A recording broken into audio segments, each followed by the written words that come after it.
आदाब। हेडलाइंस उर्दू में आपका इस्तकबाल है। मैं हूं आपके साथ सैयद अनवारुल गौरी। बढ़ते हैं खबरों की तफसील की जानिब, लेकिन उससे पहले एक नजर हेडलाइंस पर। सुर्खियों को पेश करने में ताउन किया है डॉक्टर ऑर्थो ऑयल के साथ साथ डॉक्टर ऑर्थो कैप्सूल्स साथ लेना ना भूलें। पीएम मोदी ने मुत्तहिदा अरब अमारात के सदर से की बात। मगरबी एशिया की मौजूदा सूरत हाल पर किया तबादले ख्याल।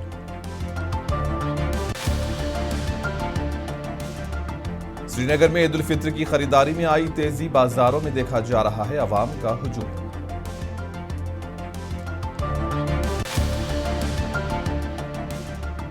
रायपुर में पेश आया खौफनाक हादसा, सेप्टिक टैंक में गिरने से 3 सफाई मुलाजमीन की हुई मौत।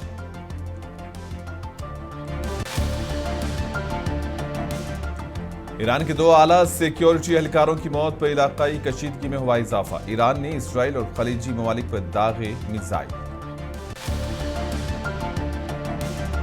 बगदाद में अमरीकी सिफारत खाने के करीब धमाके, सिक्योरिटी हाई अलर्ट कर दी गई।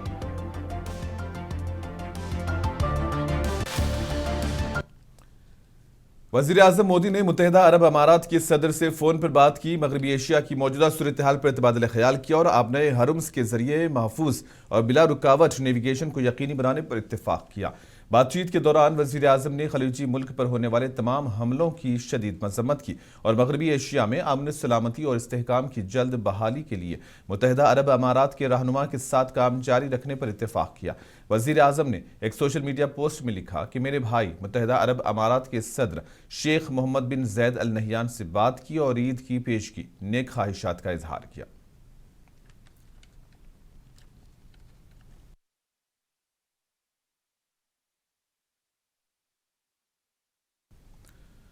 वजीर आजम नरेंद्र मोदी की सदारत में आज मरकजी काबीना का इजलास मुनक्किद होगा। जराये के मुताबिक इजलास में मुख्तलिफ उमूर पर तबादले ख्याल किया जाएगा और कई एक अहम फैसलों को मंजूरी दी जाएगी। हुकूमत की जानिब से अवामी फलाह व बहबूद के लिए नए इक़दामात की भी मंजूरी दिए जाने का इम्कान जाहिर किया जा रहा है।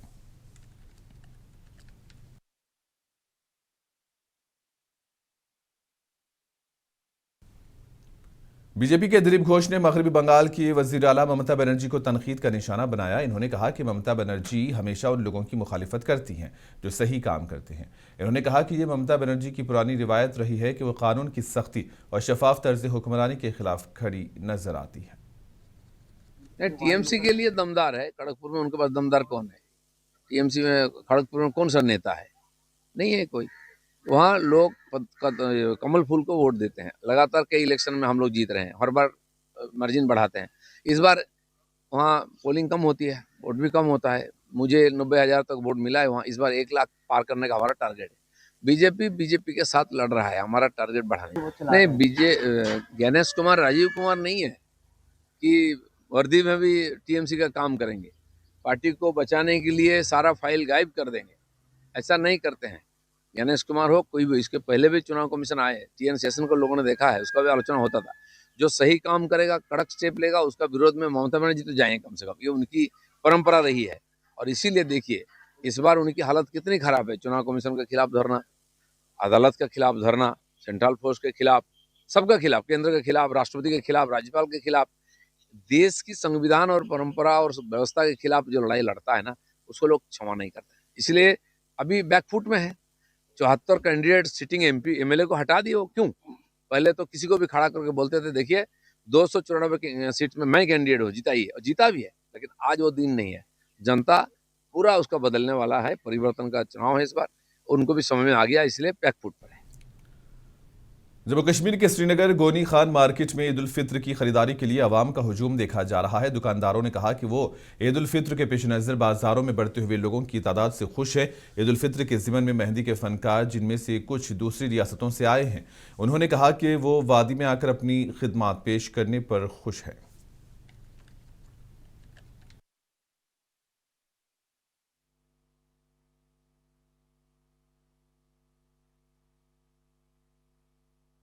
ईद उल फितर का त्यौहार जो बड़ा त्यौहार आने वाला है, तो इस सिलसिले में अगर बात करेंगे मार्केटों की जो इस वक्त पोजीशन है, पिछले कई दिनों से मार्केट में अच्छी खासी तादाद से कस्टमर आ रहे हैं। अच्छी शॉपिंग हो रही है, और जिससे दुकानदार भी मुतमईन है कि बहुत दिनों बाद कि सर्दियों के आयाम गुजरने के बाद हम अब पिछले 8-10 दिनों से इस तरह के मार्केट में इस तरह से भीड़ देख रहे हैं। बहुत अच्छा लग रहा है। अभी हम तो देखिए, आप खुद ही देख सकते हैं रश कितना है। बच्चों के लिए कपड़े वो तो लेने ही है, और फैमिलीज़ के लिए भी लेना पड़ता है, तो अच्छा लग रहा है तो शॉपिंग करके इन बच्चों के लिए, अपनों के लिए। तो इस वजह से ये त्यौहार तो सबके लिए अच्छा ही है, तो शॉपिंग के लिए तो चल रहा है अच्छे से। हर ईद पे आते हैं यहाँ पे, हर त्यौहार पे आते हैं। यहाँ में अच्छा लगता है। यहाँ के लोग बहुत अच्छे, बहुत प्यारे हैं। इन लोगों से हमें खुशी मिलती है। यहाँ पैसा भी कमा लेते हैं इन लोगों की वजह से। तो कितना रश रहता है? यहाँ पे बहुत सारा रश रहता है मैम। मध्य प्रदेश के इंदौर तिलकनगर पुलिस स्टेशन के हुदूद में वाक़ एक 3 मंजिला इमारत में आग लगी। हादसे में 6 अफराद की मौत हुई है। इत्तला मिलते ही फायर ब्रिगेड की टीमें मुकाम हादसे पर पहुंच गई और अपनी कोशिशों से आग पर काबू पाया।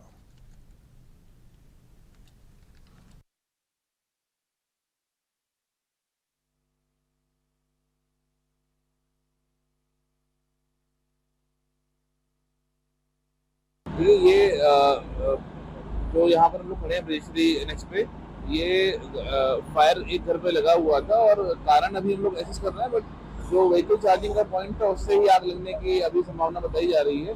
बहुत ही दुखद घटना थी। 6 लोग की इसमें दुखद मृत्यु हो चुकी है। अभी हमारी टीम रेस्क्यू कर भी रही है, देख रही है भी एक फ्लोर पर हमारी टीम और काम कर रही है कि वहाँ पर कोई व्यक्ति फंसा ना हो, और इसको देखा जा रहा है। और बाकी कोई भी अगर घायल होगा तो उनको तत्काल सहायता दी जा रही है। कुछ लोग रेस्क्यू शुरू में हो गए थे और अभी चूंकि रेस्क्यू हमारा चल ही रहा है, तो जैसा भी स्थिति होगी अपडेट करेंगे। लगभग 4 बजे के आसपास सूचना मिली थी कि एक जो है फायर इंसिडेंट हुआ है। ये ब्रजेश्वरी एनक्लेव एरिया है, छोटा राजवाड़ा क्षेत्र में, थाना तिलक नगर लगता है। उसमें इमीडिएटली हमारी जो गश्त की टीमें थी उन्होंने इस पर रिस्पॉन्ड किया। हम लोग स्वयं यहाँ पे पहुँच गए थे और साथ साथ हम लोगों ने फायर की जो हमारी टीमें हैं, जो SDRF है, सबको सूचना दी गई थी, वहाँ आए थे। और ये लगभग जो है 1.5 घंटे 2 घंटे की मशक्क़त के बाद उसको वो कर लिया गया। इसमें फ्लोर वाइज हम लोगों ने एक्सेस किया। 3 जो है इसमें फ्लोर हैं, एक ग्राउंड फ्लोर है, एक बीच का फ्लोर और टॉप फ्लोर, जिसमें कि तीनों उनके रहवासी फ्लोर थे, जिसमें जो मनोज कुगलिया जी और उनका परिवार उसमें रहता था। और इसमें इनिशियली 3 लोग जो फायर की शुरुआती हुई थी, उसके जब हम लोग यहाँ पहुँचे थे तो उनको वहाँ से बाहर निकाल लिया गया था। उसके बाद जो है टॉप फ्लोर को, जो ऊपर का सबसे फ्लोर है, हमने बगल वाले मकान से एक्सेस किया। वहाँ हमारी टीमें पहुँची, वहाँ से गाइड किया। फिर हमने जो हमारे फायर इंजन्स जो आ गए थे मौके पे, उनके थ्रू जो है हमने पानी डाल के जो फायर को बुझाने की जो प्रक्रिया होती है, बीच पर और नीचे वाले फ्लोर को कंटेन किया। फिर नीचे के फ्लोर को एक्सेस करते हुए बीच वाले फ्लोर पे पहुँचे हैं। तो लगभग 1 से 1.5 घंटे पूरी तरह से कंटेन किया गया। साथ साथ उस समय क्योंकि अंदर से एक्सप्लोजन भी हो रहे थे और ऐसा लग रहा था कि फायर बगल के मकानों में भी ना जाए, तो वो भी ध्यान दिया गया, कंटेन किया गया। अनफॉर्चुनेटली जो 6 लोग यहाँ से रेस्क्यू किए गए थे, जिनको अनकॉन्शियस ले जाया गया था, वो कैजुअल्टी इसमें रिपोर्ट हुए हैं, जो हमारे पास जो मेडिकल टीम की सूचना है। अभी लगातार हमारी टीमें अंदर हैं और सर्च ऑपरेशन बहुत थॉरो तरीके से यहाँ पे किया जा रहा है। ये जो प्राइमरी हमारा एस्टिमेशन है कि एक इलेक्ट्रिक व्हीकल जो कार है वो चार्जिंग पे लगी हुई थी, चार्जिंग घर के बाहर, वहीं से वो एक्सप्लोजन हुआ है और कार और उस पॉइंट से आग जो है वो स्प्रेड होना शुरू हुई है, घर के अंदर पहुँची है। और क्योंकि ऐसा प्रतीत होता है प्राइमरी एस्टिमेशन में कि इलेक्ट्रॉनिक लॉक्स रहेंगे, जिससे कि दरवाजे जो पावर कट हो जाता है उससे वो दरवाजे लॉक रहेंगे, जो बंद हो गए होंगे। और उसमें कई चैनल गेट वगैरह भी हमें ऊपर से आके उसको तोड़ने पड़े हमारी टीमों को। उसके बाद उन लोगों ने अंदर उसमें प्रवेश किया है। अंदर ऐसा लगता है कि 10 से उससे ज़्यादा रही होंगी, क्योंकि कई एक्सप्लोजन जो फायर ब्रेकआउट हुआ था उसके बाद यहाँ पे हुए थे। हमारी टीमों के समक्ष भी, हम लोगों के समक्ष भी इस समय एक्सप्लोजन 2-3 हुए थे। छत्तीसगढ़ के रायपुर में खानगी हॉस्पिटल में सेप्टिक टैंक में गिरने से 3 सफाई मुलाजिमीन की मौत हुई है। इस वाक़े के बाद सफाई मुलाजिमीन के रिश्तेदारों ने एहतजाज किया और अहले खानों को माकूल मुआवजा देने, हुकूमत से उनको इंसाफ फराहम करने की मांग की।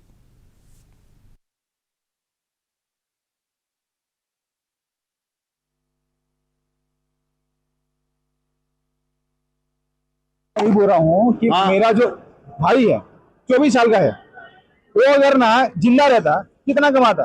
30 से 35 हजार कमाता है कि नहीं कमाता? आज की डेट में कोई भी कमाता है 30 से 35 हजार। मेरा भाई 24 साल का है, 20 साल भी जिंदा रहता तो उतना ही कमाता ना। मैं उतना ही का तो डिमांड कर रहा हूँ, ऐसे तो नहीं बोल रहा हूँ कि मतलब ना पूरा डिमांड क्या रखी है। मैं वही बोला कि उतना जो सैलरी मिलती है ना, उससे मतलब ना जो मिलता है उसको जिंदा है वो है, उतना ही डिमांड दे दो करके। और बच्चे की मतलब ना भविष्य के लिए, मतलब ना पढ़ाई लिखाई के लिए उसको ले दे दो करके। मैं तो दूसरा कुछ नहीं बोला हूँ, उन लोग मेरे से डील करे जा रहे हैं। ये तो हमको ये जानकारी आ रही है कि इनको क्या है कि प्राइवेट के तौर से इनको बुलाया गया था, चाहे वो अस्पताल प्रबंधक हो या यहाँ के अस्पताल प्रबंधक कहने से बुलाया गया था। किसी कारण से बुलाया गया था, इसके लिए भी हमको जानकारी मिली। 3 सफाई कर्मचारियों को जो सीवर सेफ्टी टेंट में काम करने आए थे, तो उनकी डेथ हो चुकी करके, तो उसके लिए हम लोग यहाँ पर पूरे संगठन के द्वारा यहाँ पर हम लोग आए और यहाँ पर पता वता किया हम लोग आके, तो हमें पता चला कि यहाँ पर 3 सफाई कर्मचारी जो सेफ्टी टैंक में उतरते थे, उनकी डेथ होती है। और सेफ्टी टैंक के अंदर जहरीली के जो मेल्थन गैस जो होती है, जिसके चलते पूरे सांस में भरने के बाद वो दम घुटने से उनकी डेथ होती है। मेल्थन गैस के अंदर शरीर में जाने से उनकी दम घुटने से डेथ हुई, ये जानकारी हमको प्राप्त है। यहाँ हॉस्पिटल में जो 3 सफाई के उतरे थे, तीनों की डेथ हो गई है और उनकी पोस्टमार्टम के लिए बॉडी भिजवाई गई है। साथ ही अभी जो परिजन है वो अस्पताल प्रबंधन से मुआवजे को लेकर मांग कर रहे हैं और की बातचीत हो चुकी है और अभी बातचीत किया है। सर, किन परिस्थितियों में उन 3 लोगों की जान गई है? बिकॉज हमें पता चला है कि there are no safety equipments, उनको इवन फॉल्स इंफॉर्मेशन दी गई कि इसमें आप घुसेंगे तो भी आपको कुछ खतरा नहीं। अभी इसमें मर्ग कायम किया जाएगा, मर्ग के बाद ही चीजें क्लियर। क्या मर्ग के बारे में थोड़ा सा विस्तृत जानकारी? मर्ग के कायम किया जाएगा, मर्ग जांच होगी, उसके बाद ही चीजें क्लियर। उत्तर प्रदेश के फर्रुखाबाद में समाजवादी पार्टी के साबिक रुकने असेंबली विजय सिंह की रिहाइशगाह पर धमाका हुआ, जिसमें कम से कम 6 अफराद जख्मी हो गए, जिनमें एक की हालत तशवीशनाक बताई गई है। ये धमाका कल रात को हुआ, जिससे इलाके में खौफ हिरास फैल गया। पुलिस ने कहा कि जख्मियों को इलाज के लिए अस्पताल मुंतकिल कर दिया गया, जहां उनका इलाज जारी है।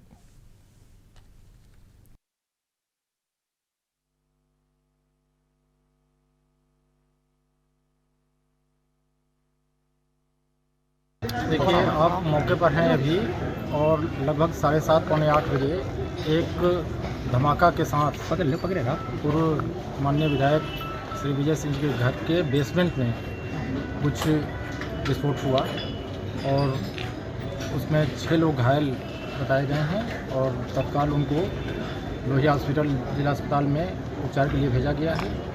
और अभी की जानकारी के हिसाब से किसी का हाथ जला हुआ है तो उसको बर्न यूनिट रेफर किया जा रहा है।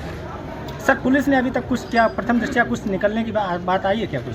देखिए, वास्तविक कारण के लिए इनकी सैबोटाज टीम, फॉरेंसिक टीम और विशेषज्ञों की टीम बुला ली गई है और वो उसका गहन परीक्षण करके जो वास्तविक कारण होगा बताएंगे, तभी तय किया जा सकता है। कितने मंजिला मकान था सर इनका? ये देखिए, सामने 3 मंजिला मकान है। देखिए, ये फर्रुखाबाद कोतवाली में लगभग पौने 8 बजे की घटना है। जो पूर्व विधायक हैं विजय सिंह, उनके मकान के बेसमेंट में एक धमाका हुआ है। अभी प्रथम दृष्टया फॉरेंसिक टीम को बुलाया गया है, यूनिट आ गई है, BDS की टीम आ रही है। तो जो वास्तविक कारण है कि इनके जांच पड़ताल करने के बाद ही सामने आ पाएगा। इस मकान में 6 लोग थे, 6 में से 5 लोग घायल हैं। उनको स्थानीय अस्पताल में बेहतर उपचार के लिए भेज दिया गया है। अभी उनकी स्थितियां सामान्य हैं। मैम, विधायक जी की पत्नी भी थी, क्या वो पूरी रूप से सुरक्षित है? जी, वो अभी बिल्कुल अच्छी स्थिति में है, वो उनकी स्थिति सामान्य है। मैम, CCTV कैमरे भी हैं कुछ? CCTV कैमरा ले लिया हम लोगों ने, उसका TVR चेक कर रहे हैं, जो भी होगा आपको अवगत करा दिया जाएगा। रायपुर में LPG सिलेंडर्स की किल्लत ने होटल्स और रेस्टोरेंट को मुतासिर किया है। एक रेस्टोरेंट के मालिक ने कहा कि LPG की किल्लत की वजह से मेनू को कम किया जा रहा है और मुतबादिल तरीके इख्तियार किए जा रहे हैं। रेस्टोरेंट के मालिक और एहलकार के मुताबिक हुक्काम ने तिजारती LPG के बहरान से निपटने के लिए जुज़वी सप्लाई की यकीन दहानी कराई थी और इससे सूरत हाल में नरमी आ सकती है।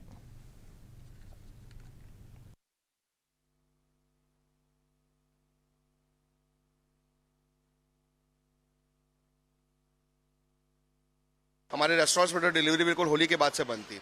मेरे पास एक्चुअली ये हुआ कि होली पे हमारा खुला था, तो मेरे पास में स्टॉक अच्छा उस दिन आ गया था, तो मेरा काम थोड़े दिन चल गया। पर अब मेरी भी स्थिति अब ख़राब हो रही है और आगे जो है चीज़ें, मतलब बहुत सारी चीज़ें बंद करनी पड़ेंगी। मीनू को बहुत ऑल्टर किया है हम लोगों ने, और देखिए मंजू ममता में तो अभी हमारे पास में ये है कि लकड़ी है और इंडक्शन है और कोयले पे है काम, और हमें डीजल भट्टी पे भी काम करना आता है और डीजल भट्टी भी चालू है हमारी कोशिश ये है कि कम से कम अभी भी गैस का उपयोग करें, क्योंकि उपलब्धता बिल्कुल है। आज हमें आश्वासन मिला था कि डिलीवरी आज से स्टार्ट होगी, लेकिन आज भी नहीं हुई है। मोस्ट प्रॉब्ली कल से शायद डिलीवरी स्टार्ट होगी। उस पर कोटा सिस्टम हमारे लिए तय किया गया है, जो 20% कोटा हमारे लिए अभी रिलीज किया जा रहा है। तो एटलीस्ट उसमें ये पहल सरकार की हम अच्छी मान रहे हैं कि कुछ सपोर्ट मिलेगा सरकार की तरफ से, तो काम कुछ स्ट्रीमलाइन होगा। नहीं तो जैसे दिल्ली बॉम्बे में आप सुन रहे हैं रेस्टोरेंट्स बंद हो रहे हैं, रायपुर में भी रेस्टोरेंट्स बंद होने की नौबत आ जाएगी। गाजियाबाद के नंदग्राम पुलिस स्टेशन के इलाके में मासूम बच्ची के कत्ल के मामले में पुलिस ने एनकाउंटर के जरिए एक मुलजिम को गिरफ्तार किया है और एनकाउंटर में मुलजिम जख्मी हो गया है। पुलिस ने कहा कि मुलजिम ने पूछताछ के दौरान 16 मार्च की रात एक 4 साल लड़की को कत्ल करने का एतराफ किया और लड़की को जाए वक़ुआ के करीब झाड़ियों में फेंक दिया, जबकि इस मामले में अहले खाना को इस्मत दरी के बाद कत्ल का शुबा है। पुलिस ने कहा कि इस मामले में केस दर्ज किया गया और तहकीकात जारी है।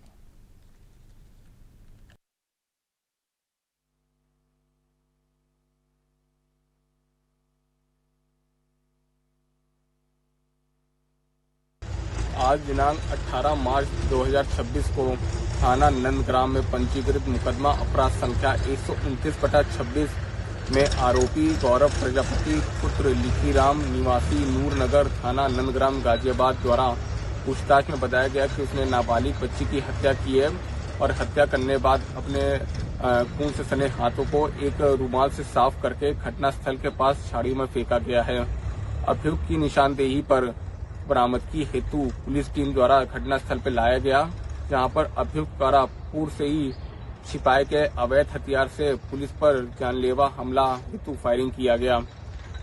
पुलिस द्वारा आत्मरक्षा में जवाबी फायरिंग की गई, जिसमें अभियुक्त के दोनों पैरों में गोली लगी है। अभियुक्त के पास से अवैध हथियार एवं कारतूस बरामद किए गए हैं। घायल अभियुक्त को उपचार हेतु जिला अस्पताल गाजियाबाद भेजा गया है। आगे की अग्रिम विधि। दिल्ली के पालम मेट्रो स्टेशन के करीब एक इमारत में आग लगी। इत्तलात के मुताबिक आग तेजी से इमारत के कई हिस्सों में फैल गई, जिसकी वजह से इलाके में खौफ का माहौल देखा गया। आग लगने की इत्तला फायर ब्रिगेड के अमले को दी गई। फायर ब्रिगेड की टीमें मौके पर पहुंची और आग बुझाने का काम जारी है।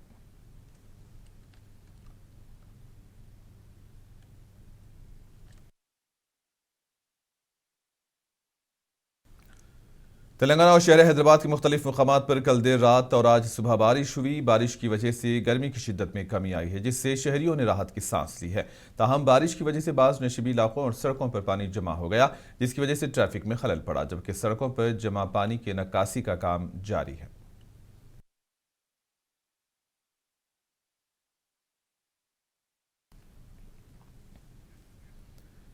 हिमाचल प्रदेश के महकमे मौसमियात ने आज और कल कुल्लू मंडी और शिमला अजला के अलग थलग इलाकों में ज़ालाबारी के लिए ऑरेंज अलर्ट जारी किया है। महकमे मौसमियात ने जुमेरात और जुमा को चांबा, कांगड़ा और कुल्लू अजला में मुख्तलिफ मकामात पर और मंडी और शिमला अजला में जुमा को भारी बारिश और बर्फबारी का जर्द अलर्ट जारी किया। महकमे मौसमियात ने आने वाले दिनों में मजीद बारिश और बर्फबारी की पेशनगोई की है, इसलिए गाड़ियों की नकलो हरकत नेहरू कांड तक महदूद कर दी गई है। Sub divisional magistrate Manali Raman Kumar Sharma ने कहा कि बर्फबारी की वजह से सड़क पर काफ़ी बर्फ जमा है, जिससे ट्रैफिक में खलल हो रहा है और मार्च में होने वाली बर्फबारी से किसानों और बागवानी के माहिरीन को राहत मिली। तवक्को है कि इससे ज़राई और बागवानी की सरगर्मियों को काफ़ी फायदा पहुंचेगा।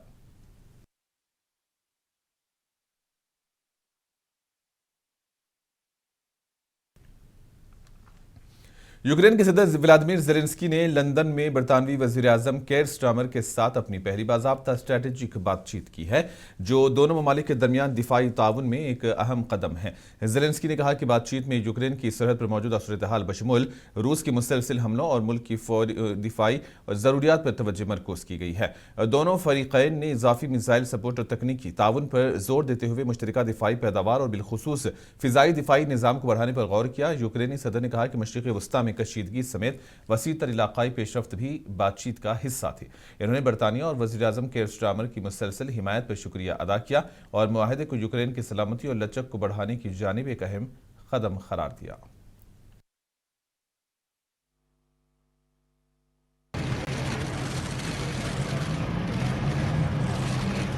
Vladimir, let me welcome you back to Downing Street. It's really good to have you through today. And let me start where I must start by paying tribute to the courage and resilience of the Ukrainian people over 4 years of this conflict.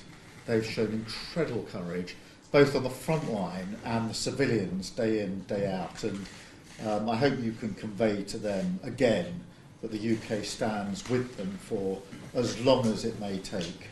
Our resolve is unbreakable and will remain that way. I think today, obviously, we've got a lot to discuss. I think it's really important that we're clear that the focus must remain on Ukraine. There is obviously a conflict in Iran going on in the Middle East, but we can't lose focus on what's going on in Ukraine and the need for our support there. And secondly, it's really important that we're clear and consistent that Putin can't be the one who benefits from the conflict in Iran, whether that's oil prices or the dropping of sanctions. It is really important that we keep up our resolve in relation to supporting Ukraine and doing everything we can. Stood with us all this difficult winter. Yeah. We really had very difficult winter. God bless it in the past, but we can't just stay. We have to move very quickly, and of course I want to discuss about energy security. I want to discuss this topic with you, and also situation on the battlefield. I will share with you, but you know all the details, but some additional things. Also not to forget about our diplomatic efforts, negotiations, and where we are with Americans and with Russians. We have to discuss this sensitive topic. Yes, and of course about Middle East, you mentioned it has. Iran के supreme national security council के secretariat ने council के secretary Ali Larijani के इस्राएली हमले में मारे जाने की तस्दीक कर दी है। तंजीम ने एक बयान में कहा है कि अली लारीजानी अपने बेटे मुर्तजा लारीजानी, काउंसिल के डिप्टी सिक्योरिटी ऑफिसर अली रजाबियात और मुहाफिजों के एक ग्रुप के साथ मारे गए। पासदारान इनकलाब ने इससे कबल बेसेज कमांडर की हलाकत की तस्दीक की थी।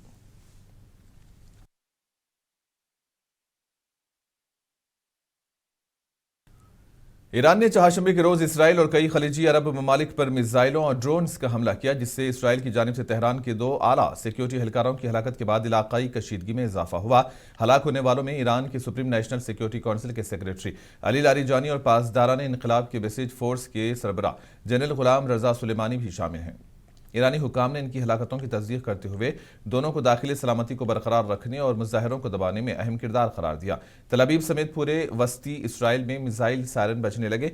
करीबी इमारात गान में धमाकों की इतला मिली और जहां हंगामी खिदमात के मुताबिक कम अज कम 2 अफराद हलाक हो गए। इसराइल ने कहा कि टारगेट किलिंग का मकसद ईरान की क़ियादत को कमज़ोर करना था। वज़ीर आज़म बेंजामिन नेतन्याहू ने कहा कि हमलों का मकसद हुकूमत को कमज़ोर करना था, जबकि वज़ीर दिफा इसराइल काट्स ने तेहरान में बेसेज पोजीशंस पर मुतअद्दिद हमलों की तस्दीक की है। ईरान ने न सिर्फ इसराइल के खिलाफ जवाबी कार्रवाई की, बल्कि सऊदी अरब और कुवैत समेत दीगर ममालिक की जानिब मिसाइल और ड्रोन भी दागे हैं।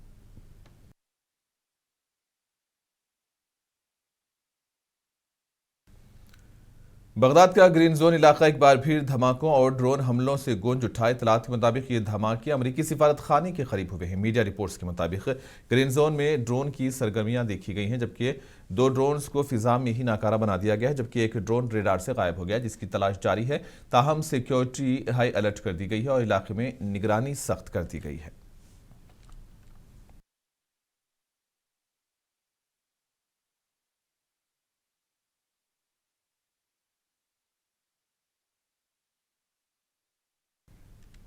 और इसी के साथ ही खबरों का सिलसिला यहीं पर इख्तिताम पजीर होता है। दीजिए इजाजत, आदाब।